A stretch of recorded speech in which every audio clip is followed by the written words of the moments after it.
Fl-2016 l-EneMalta rreġistrat profitt ta' 40 miljun euro qabel il-ħlas tat-taxxa.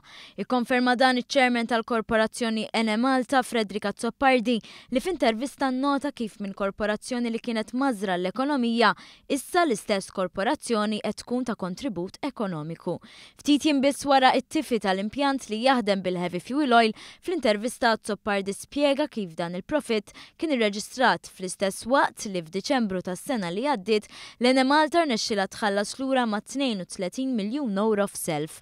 Dan wara li irnexxielha tinnegozja wieħed mill-kuntratti ta' self li kellu l-miżati tal-ksur tal-kuntratt għoljin ħafna.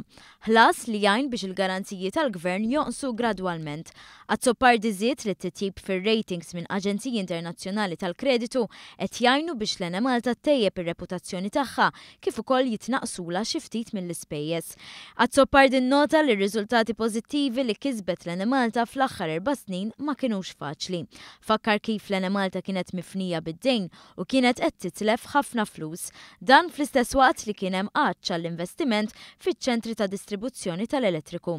Innota kif minn 18 il-ċentru ta' distribuzzjoni fl-2014 sa tmiem din is-sena dan l-ammont se jitlaq għal 24.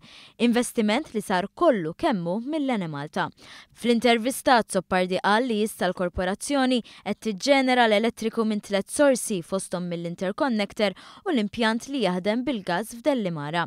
Filwaqt li nnota l-kapitlu ġdid li irnexxielha tikteb l-EneMalta f'temp ta' ftit snin, Azzopardi qal li ħares il-qudiem sabiex il-korporazzjoni tkun kapaċi tlaħħaq mad-domanda tal-elettriku.